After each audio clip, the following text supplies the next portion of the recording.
Wishing on a star to follow where you are. I'm wishing on a dream to follow what it means. I'm wishing on a star.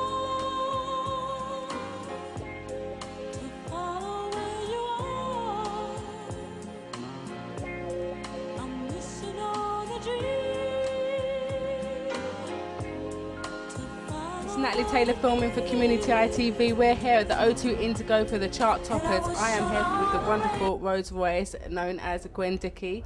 Hi. Hello. Wonderful performance tonight. Thank you. Thank you. You had the crowd dancing. I think you brought back a lot of memories tonight. So it seems. I did my best. Yeah. So how long has it been since you was in the UK? Well, I've done a few shows over here. It's been a while. But yeah, I've done a few shows.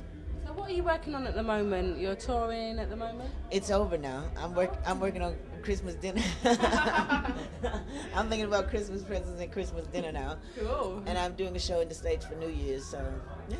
What show are you doing in the States? It's a show in a place called Natchez, Mississippi. So I'm going to do a New Year's show there. Cool. And so what have you been doing?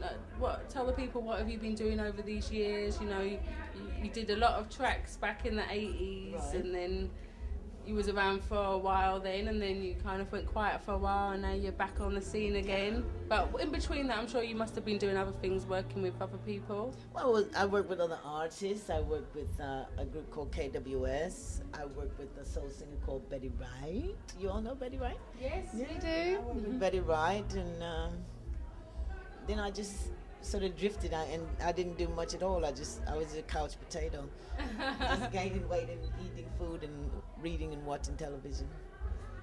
Yeah. Tell me what it was like back in the 80s when you... Oh, I can't remember things that go that far. Oh, no, I'm oh, sorry, go on. jeez! I would like to know how it was that you had such hits back then. Car Wash. I mean, even that is a classic, and it's still being played today Right. in London clubs. People just want to hear those songs know, and the yes, pop that's classics. true. You know. Yeah. How did it feel when that song came out and it just hit?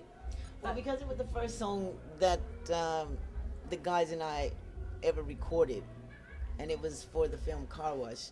And Norman Whitfield, the late Norman Whitfield, said to us, "Oh, they're going to start playing the song on the radio, so you guys keep listening to the radio today." So we had every radio. We were at his house in Beverly Hills. We had every radio on in the house. All the cars that were parked outside, we had the radio on in the cars. And then one of Norman's sons came running in. They're playing it. And we all ran and we was like, shh, shh, shh. And when it finished playing, we were all jumping up and down on the bed. Some of the guys were doing backflips. We were so excited. We were like little kids. So then one of the guys said, "Let's call the radio station and tell them to play it again." So we did. We pretended like, we were just people listening to the radio, and we called them and asked them to play it again. And they said, "Okay, we'll play it a bit later." But by that time, other people were calling as well, and they wanted to hear it. Oh, yeah. So they were like, "Well, we don't know what's going on. We're having a lot of calls today. People wanting to hear this song, Car Wash. So we're going to play this commercial, and then we're going to come back and play this song again. What's happening? Why is everybody wanting to hear this song?" I mean, the first time they played it, people were calling in and saying, "Oh, play it again, play it again." So we were like so excited. We were so excited. We were trying to call Norman on the phone, but we couldn't find him. And when he came home, we all just rushed him. All the guys and his kids. We were like, "They played it on the radio." He goes, yeah, I heard it.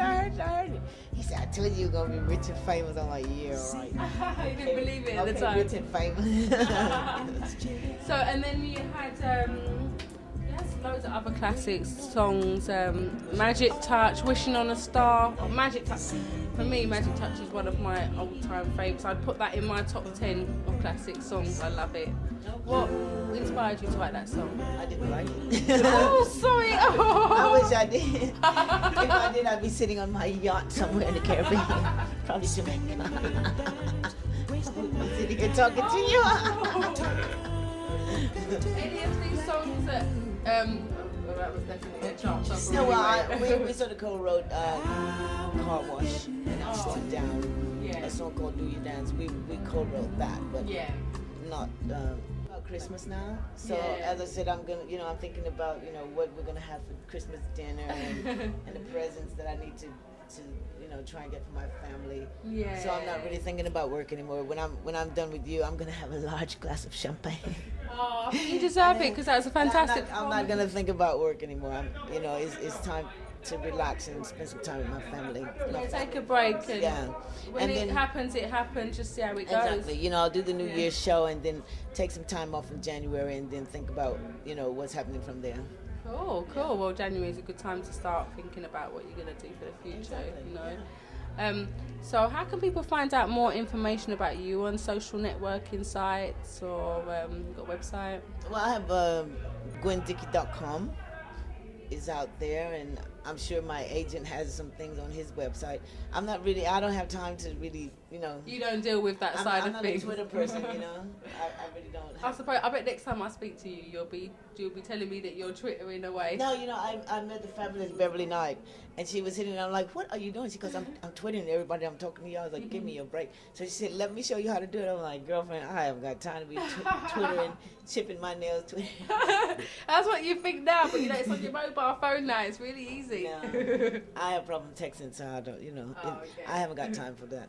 I don't have the patience. It's very time consuming, actually. And I don't want everybody to know my every move. I mean, some people are really into that, You don't need. I suppose you don't sometimes need it's good to have a know. little bit of suspicion, a little bit of uniqueness about yourself, So when you don't do even come know out, what I'm people. cooking for dinner or Yeah, it's a bit like Sade. She's really like in the dark, and then when she comes out, people are just like, "Wow, where have you been?" They're excited to see her because they don't But I'm see sure nothing. she's been doing lots of things, shopping for food and clothes and normal every hanging day. out in the park. But because she's not tweeting about it, Yes. you don't know. Yeah, it's true. Yeah. You're right. It's keep that exclusivity, isn't it? Yes. Yeah. Yeah. I hear that. Oh, well, thank you, Gwen, for the interview, and I wish you all the best for the future, and I hope you have a fantastic Christmas. Thank you very much. You're And welcome. Happy Christmas to all of you guys. Love At you. Community ITV. This is Natalie Taylor filming for Community ITV. I just interviewed the wonderful Gwen Dickie. See you later. Gwen Dickie here. When I'm in town, I watch Community ITV.